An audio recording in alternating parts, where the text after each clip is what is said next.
Kalau ditanya kunut, kita menjawab secara ilmu, kunut ada 3 jenis.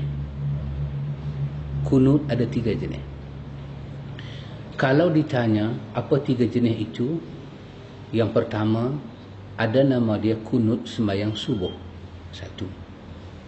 Ada yang bernama kunut nazilah, 2. Dan ada yang bernama kunut witir, 3. Kalau ditanya antara 3 kunut ini, yang mana yang sabit daripada sunnah Nabi secara sahih, maka kita jawab kunut yang sabit daripada sunnah Nabi secara sahih adalah 2 dari 3, iaitu kunut nazilah dan kunut sembahyang witir. Adapun kunut yang kita baca dalam sembahyang subuh setiap hari, maka dia disokong oleh hadis yang dhaif. Dan ini diberi penjelasan oleh imam-imam para mazhab Asy-Syafi'i. Anas menyatakan, aku melihat Rasulullah baca kunut subuh setiap hari sampailah Rasulullah meninggal dunia. Maka hadis itu diambil oleh Imam Syafi'i sebagai hujah untuk menunjukkan kunut subuh itu wujud. Para ulama hadis ketika mengkaji hadis ini, dan ada hadis lain lagi yang Imam Syafi'i ambil, tapi saya ambil hadis ini satu saja. Hadis ini ada kedhaifan dia, iaitu seorang yang bernama Ja'far Ar-Razi. Dia seorang sanad yang dhaif, maka menyebabkan hadis dia jadi dhaif. Maka apabila satu hadis itu dhaif, maka dia tidak boleh menjadi sandaran hujah kepada sah ataupun batal. Tidak boleh.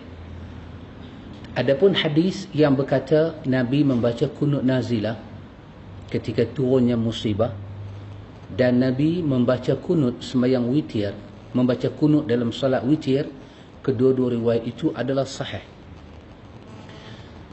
Adapun kalimah Allahumma hdini fi man hadait, itu adalah kalimah yang sahih, tetapi untuk sembahyang witir, bukan untuk subuh tiap-tiap pagi.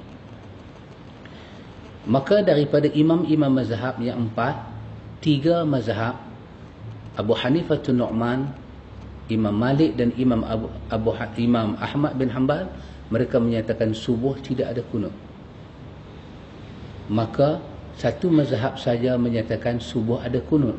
Itu pun berpandukan kepada hadis yang dhaif, iaitu mazhab Asy-Syafi'i rahimahullah.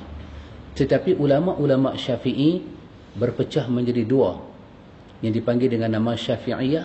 Sebahagian menyatakan kunut subuh itu sunat, sebahagian menyatakan kunut subuh tidak sunat. Itu mazhab Syafi'i sendiri.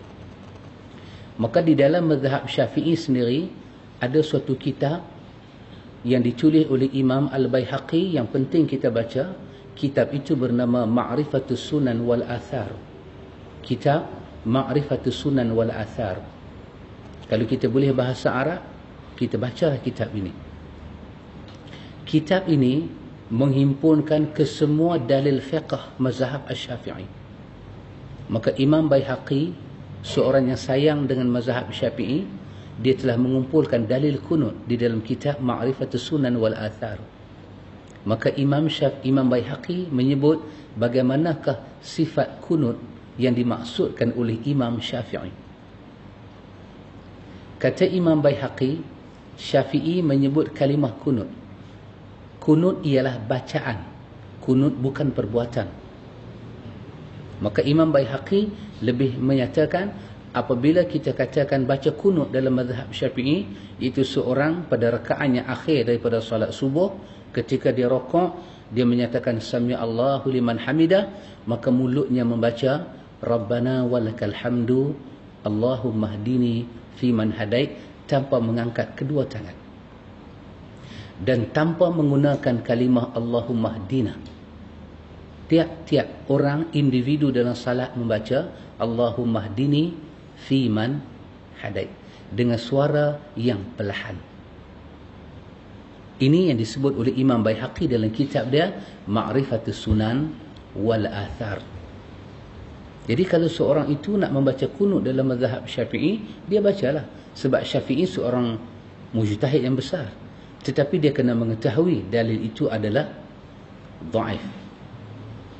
Apabila dalil itu dhaif dan terdapat dalil yang sahih, maka sepatutnya umat lebih mendahulukan dalil yang sahih daripada dalil yang dhaif. Tetapi kita tidak mencela kerana Imam Syafi'i adalah seorang daripada imam ahlu sunnah. Dia orang yang mempertahankan sunnah. Maka Imam Nawawi menulis kitab Al-Azkar menyebut gelaran ulama kepada Syafi'i Nasirus Sunnah wa Qati'ul Bid'ah. Dia penyelamat sunnah dan dia penghapus bid'ah. Jadi kalau orang kata kunut itu ada, kita terpaksa memberi penjelasan. Kunut itu ada pada 3 wajah, 2 yang sahih, 1 yang dhaif.